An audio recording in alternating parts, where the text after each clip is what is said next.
ফের কলকাতা হাইকোর্টে বড় ধাক্কা রাজ্যের। ফের কলকাতা হাইকোর্টে অস্বস্তিতে রাজ্য সরকার। ধোপে টিকল না রাজ্যের কোনো যুক্তি। চরম নির্দেশ দিয়ে দিলেন বিচারপতি দেবাংশু বসাকের ডিভিশন বেঞ্চ। ফের অ্যাকশনে আরও ভয়ঙ্কর বিচারপতি দেবাংশু বসাক। ফের রাজ্যের বিরুদ্ধে একেবারে চরম অ্যাকশন শুরু। বিচারপতি দেবাংশু বসাক এর আগে শিক্ষক নিয়োগ দুর্নীতিকাণ্ডের 26,000 শিক্ষক শিক্ষিকা শিক্ষাকর্মীর চাকরি বাতিলের নির্দেশ দিয়েছিলেন গত বছর এপ্রিলে। সেই মামলা এখনও চলছে সুপ্রিম কোর্টে, তবে ফাইনাল শুনানি হয়ে গেছে। রায় ঘোষণার জন্য অপেক্ষা করছে গোটা রাজ্যবাসী। খুব শীঘ্রই রায় ঘোষণা করতে চলেছেন প্রধান বিচারপতি জাস্টিস খান্না।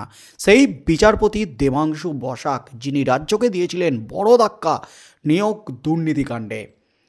বিচারপতি অভিজিৎ গঙ্গোপাধ্যায় 8,000-এর কিছু বেশি শিক্ষক শিক্ষিকা শিক্ষাকর্মীর বেআইনিভাবে যারা চাকরি পেয়েছেন তাদের চাকরি বাতিলের নির্দেশ দিয়েছিলেন।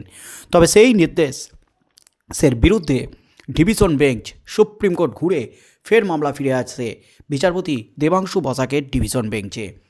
সেই মামলাতে বিচারপতি দেবাংশু বসাক বিচারপতি অভিজিৎ গঙ্গোপাধ্যায়ের থেকেও ভয়ঙ্কর নির্দেশ দিয়েছিলেন, পুরো প্যানেল বাতিলের নির্দেশ দিয়েছিলেন। আর এবার কিন্তু শেষ দেখেই ছাড়লেন বিচারপতি দেবাংশু বসাক। তবে এবার শিক্ষক নিয়োগ দুর্নীতিকাণ্ডের মামলা নয়, রাজ্যের অন্য আরেকটি মামলা। নিম্ন আদালতের নির্দেশ খারিজ। একেবারে চরম নির্দেশ দিয়ে দিলেন বিচারপতি দেবাংশু বসাক। যা নির্দেশ দিলেন তাতেই কিন্তু চরম অস্বস্তিতে একেবারে বড় ধাক্কায় কুপকাত রাজ্য। নিম্ন আদালতের রায় বাতিল। কলকাতা হাইকোর্টে টিকল না রাজ্যের যুক্তি। ফের বিচার শুরুর নির্দেশ বিচারপতি দেবাংশু বসাক ও বিচারপতি মোহাম্মদ সাব্বার রশিদির ডিভিশন বেঞ্চের। নন্দীগ্রামে বাম জমানায় দায়ের হওয়া 10টি খুনের মামলা সহ ফৌজদারি মামলার ক্ষেত্রে এই নির্দেশ দিয়েছে উচ্চ আদালত। আদালত সূত্রে জানা যাচ্ছে 2007 ও 2009 সালে জমি অধিগ্রহণ আন্দোলনের সময় নন্দীগ্রাম ও খেজুরি থানায় এই মামলাগুলি দায়ের করা হয়। এরপর 2011 সালে রাজ্যে পালা বদলের পর মুখ্যমন্ত্রী হন মমতা ব্যানার্জি। ক্ষমতায় আসে তৃণমূল কংগ্রেস। এরপর 2014 সালে রাজ্য মন্ত্রিসভার তরফ থেকে এই মামলাগুলি প্রত্যাহারের সিদ্ধান্ত নেওয়া হয়। নিম্ন আদালতে এই মামলাগুলি প্রত্যাহারের আবেদন জানিয়েছিল রাজ্য সরকার। সেই আবেদন মঞ্জুর করে নিয়েছিল পূর্ব মেদিনীপুরের নিম্ন আদালত।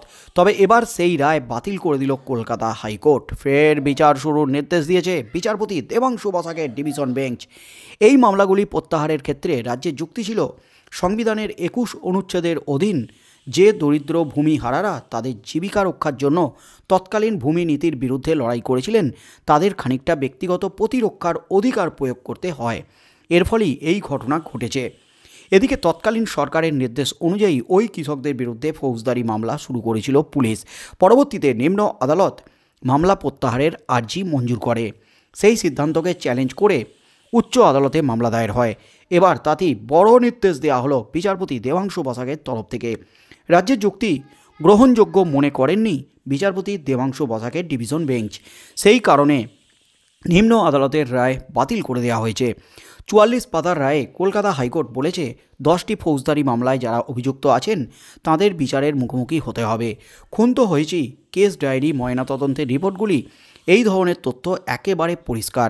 তাই এখনও অবধি সমাজে এমন মানুষ আছেন যারা এই ধরনের খুনের জন্য দোষী।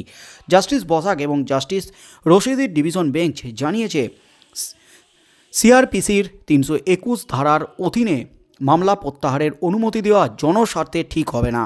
আসলে এটি জনসাধারণের ক্ষতি ও আঘাতের কারণ হবে। জানা যাচ্ছে রাজ্যের এজি কিশোর দত্ত এই মামলার ক্ষেত্রে রাজনৈতিক প্রতিহিংসা ও আত্মহত্যার অধিকারে যুক্তি দিয়েছিলেন, তবে তা ধোপে টেকেনি। হাইকোর্ট জানিয়েছে ফৌজদারি মামলাগুলিতে একাধিক খুনের ঘটনা যুক্ত। সেই সময় অভিযুক্তের আত্মরক্ষা কতখানি দরকার ছিল তার জন্য বিচারে সিদ্ধান্ত নেওয়া প্রয়োজন। আদর্শ সমাজের যে কোনো ধরনের হিংসা দূর করা উচিত সরকারের। গণতন্ত্রে যে কোনো উপায়ে অথবা যে কোনো আকারে ভোটের আগে কিংবা পরে হিংসা বর্জন করা উচিত। কোনো অপরাধকে মান্যতা দেওয়ার ও রাজনৈতিক ইস্যু দিয়ে ঢেকে দেওয়ার যে কোনো প্রচেষ্টা অসহনীয়। হাইকোর্ট স্পষ্ট জানিয়েছে 10 জনের বেশি মানুষকে খুন করা হয়েছে। এই ধরনের ঘটনার ক্ষেত্রে ফৌজদারি মামলা প্রত্যাহার করা উচিত নয়। বিচারের ভয় ছাড়াই হত্যাকারীরা যদি বাইরে ঘুরে বেড়ায় তাহলে সমাজে শান্তি থাকতে পারে না। এই মুহূর্তের সবচেয়ে বড় খবর, বাম আমলের মামলা। সেই মামলাতেই রাজ্য পালা বদলের পর 2011 সালে পালা বদলের পর মুখ্যমন্ত্রী মমতা ব্যানার্জি মুখ্যমন্ত্রীর চেয়ারে বসার পর 2014 সালে নিম্ন আদালতে রাজ্য মন্ত্রিসভার তরফ থেকে এই মামলাগুলি প্রত্যাহার করার সিদ্ধান্ত নেওয়া হয়। অর্থাৎ বাম আমলে যখন জমি আন্দোলন একেবারে ব্যাপক আকার নিয়েছিল নন্দীগ্রাম, খেজুরি, এই সমস্ত জায়গায় 2007 এবং 2009 সালে, ঠিক সেই মুহূর্তে খুনের ঘটনা ঘটে। সিপিএম তৃণমূল যে লড়াই, সেই লড়াই কিন্তু ব্যাপক আকার নিয়েছিল। আর এখানে নাম জড়িয়েছিল তৃণমূল ঘনিষ্ঠ কৃষকদের। আর তাদের বিরুদ্ধে মামলা দায়ের হয়েছিল, ফৌজদারি মামলা। সেই মামলা তদন্ত চালাচ্ছিল পুলিশ, মামলা চলছিল নিম্ন আদালতে। তবে 2011 পালা বদলের পর রাজ্য মন্ত্রিসভা এই সমস্ত ব্যক্তিদের বিরুদ্ধে এই মামলা প্রত্যাহার করার সিদ্ধান্ত নেয়। যেহেতু বাম আমলের মামলা, বাম সরকার রাজনৈতিক প্রভাব দেখিয়ে এদের বিরুদ্ধে মামলা করেছে, এমনই কিন্তু অভিযোগ। এবং জমি অধিগ্রহণের ক্ষেত্রে আত্মরক্ষার জন্য তারা এই ধরনের কাজ ঘটিয়েছে, খুনের মতো কাজ ঘটিয়েছে। এই যুক্তি রাজ্যের এজি কিশোর দত্ত কলকাতা হাইকোর্টে বিচারপতি দেবাংশু বসাকের এজলাসে তুলে ধরলেও এই যুক্তি ধোপে টিকল না। যারা খুনের মতো ঘটনায় যুক্ত, 10 জনের বেশি মানুষকে খুন করা হয়েছে, তাদের যদি বিচার প্রক্রিয়ার মধ্যে নিয়ে এসে শাস্তি না দেওয়া হয়, তাহলে সমাজে কী বার্তা যাবে? তারা বিচার প্রক্রিয়ার বাইরে যদি বাইরে ঘুরে বেড়ায়, সমাজ শান্তি পাবে না। এমনই কিন্তু বিস্ফোরক দাবি করলেন বিচারপতি দেবাংশু বসাক। তার চরম পর্যবেক্ষণে কিন্তু রীতিমতো হইচই পড়ে গেল গোটার রাজ্যে। অর্থাৎ বাম আমলের যে মামলাগুলি প্রত্যাহার করেছিল রাজ্য সরকার, নিম্ন আদালত রায় দিয়েছিল বাম আমলের মামলা প্রত্যাহার করার। পাল্টা কলকাতা হাইকোর্টে বিচারপতি দেবাংশু বসাকের এজলাসে মামলা দায়ের হলে বিচারপতি দেবাংশু বসাক এবং মোহাম্মদ সাব্বার রশিদের ডিভিশন বেঞ্চ স্পষ্ট করে দিল, এই মামলাগুলির তদন্ত প্রক্রিয়া যেমন হয়েছে তেমনই বিচার প্রক্রিয়া শুরু করতে হবে।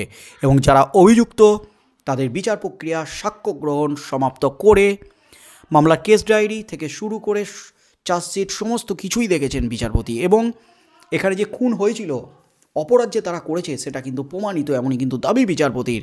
তাই এবার এই ব্যক্তিদের বিরুদ্ধে কড়া পদক্ষেপের নির্দেশ দিয়েছেন বিচারপতি দেবাংশু বসাক। অর্থাৎ শাস্তির মুখে পড়তে চলেছে এই সমস্ত কৃষকরা। আগামী দিনে কি হতে চলেছে, নিম্ন আদালত বিচার প্রক্রিয়ার পর কি নির্দেশ দেয়, এবং এই মামলায় বড় ধাক্কা খাওয়ার পর রাজ্য সরকার, রাজ্য মন্ত্রিসভা তাদের যে নির্দেশ, তাদের নির্দেশকে বাতিল করে দিয়েছেন বিচারপতি দেবাংশু বসাক। এরপর কী সিদ্ধান্ত নিতে চলেছেন রাজ্য মন্ত্রিসভা, রাজ্যের মুখ্যমন্ত্রী মমতা ব্যানার্জি, সেদিকেই চোখ থাকবে গোটা রাজ্যের।